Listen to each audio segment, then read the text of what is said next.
আজকের ভিডিওতে আমরা দেখব কিভাবে ESP8266 দিয়ে একটি ওয়াইফাই ডিওথার বা ওয়াইফাই জ্যামার তৈরি করা যায়। যারা আমাদের চ্যানেলে নতুন তারা সাবস্ক্রাইব করে পাশে থাকুন আর একটি লাইক দিতে ভুলবেন না।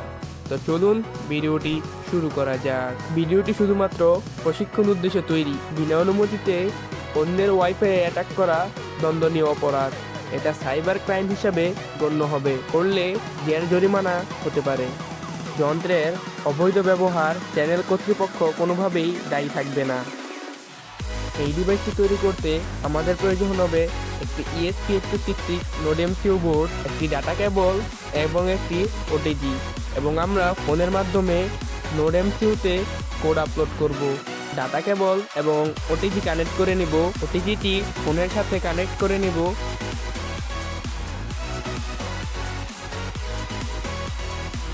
ডাটা কেবলটি নোড MCU-র সাথে কানেক্ট করে নিব।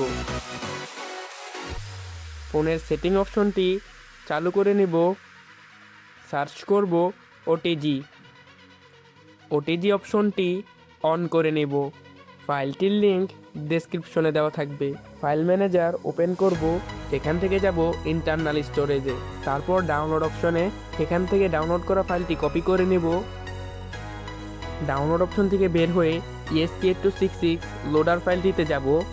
বেসিক এক্সাম্পলে গিয়ে পেস্ট করে দিব। ESP8266 লোডার অ্যাপটি ওপেন করব।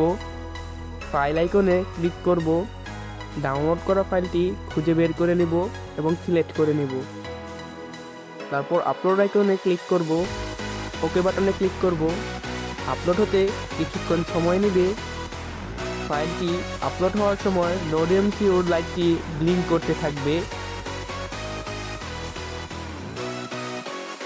ফাইল আপলোড শেষে নোড MCU-তে পাওয়ার দিয়ে নিব। দেখতেই পাচ্ছেন আমার এই ফোনে আমার ওয়াইফাইটি কানেক্ট করা আছে। এখন আমরা অ্যাটাকটি রান করব। ফোনের ওয়াইফাই অপশনে যাব। ফোন নামের ওয়াইফাইটি আমরা কানেক্ট করে নিব। পাসওয়ার্ড হবে ডিওথার।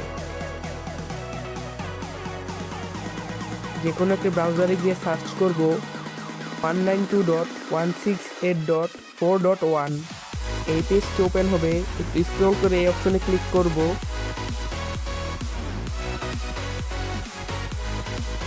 নিজ ওয়াইফাইটি সিলেক্ট করে কনফার্ম করব। স্টার্ট বাটনে ক্লিক করব। ডিওথার অ্যাটাকটি স্টার্ট হয়ে যাবে। দেখতেই পাচ্ছেন অ্যাটাকটি স্টার্ট হওয়ার পর আমার ফোনে আমার ওয়াইফাইটি কানেক্ট হচ্ছে না। অ্যাটাকটি স্টপ না করা পর্যন্ত ওয়াইফাইটি কানেক্ট হবে না। দেখতে পেলেন ডিভাইসটি কত সুন্দরভাবে কাজ করছে। আজকের ভিডিও এই পর্যন্তই।